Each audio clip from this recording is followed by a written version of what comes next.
and never listen to anyone who says you can't or shouldn't go on. The worst thing that can happen in a democracy as well as in an individual's life is to become cynical about the future and lose hope.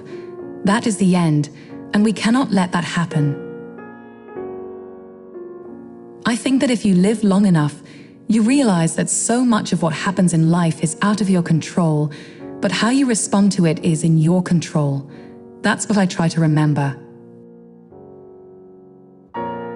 People can judge me for what I've done, and I think when somebody's out in the public eye, that's what they do.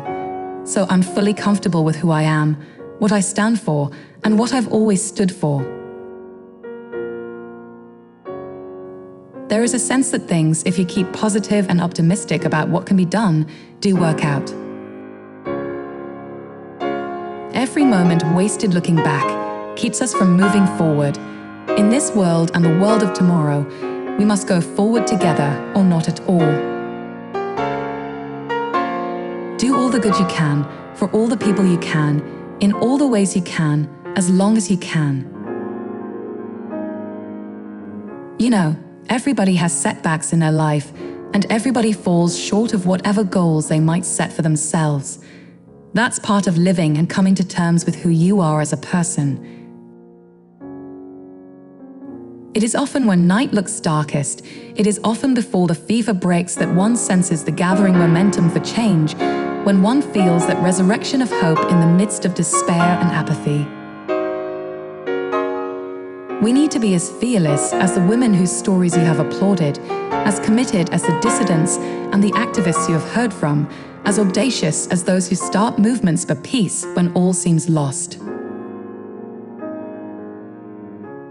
We need to understand that there is no formula for how women should lead their lives. That is why we must respect the choices that each woman makes for herself and her family. Every woman deserves a chance to realize her God-given potential. To every little girl who dreams big, yes, you can be anything you want, even president. To LGBT men and women worldwide, let me say this. Wherever you live and whatever the circumstances of your life, whether you are connected to a network of support or feel isolated and vulnerable, please know that you are not alone. You have to be true to yourself. You have to be enough in touch with who you are and what you want, how you want to live, and what's important to you to make your decisions based on that. Sometimes that's very difficult. Whether I am meant to or not, I challenge assumptions about women.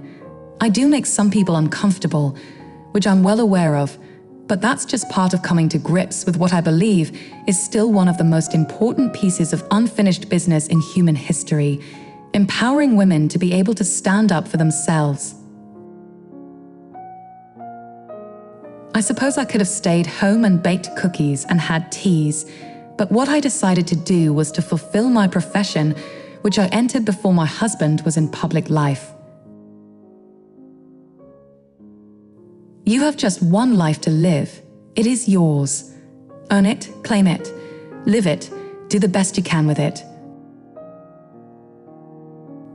We can tell stories all night, and we can talk about the women who have inspired us.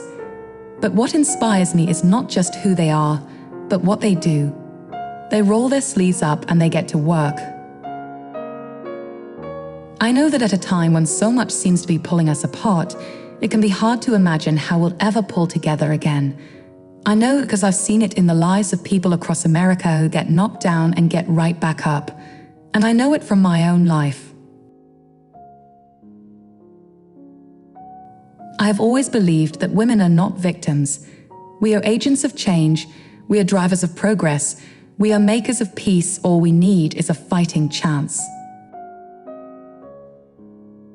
Among the most striking things that I have learned is how much we have in common.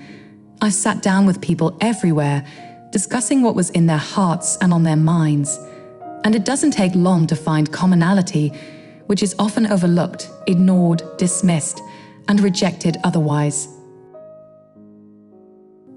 You can be so proud that from now on, it will be unremarkable for a woman to win primary state victories, unremarkable to have a woman in a close race to be our nominee, unremarkable to think that a woman can be the President of the United States.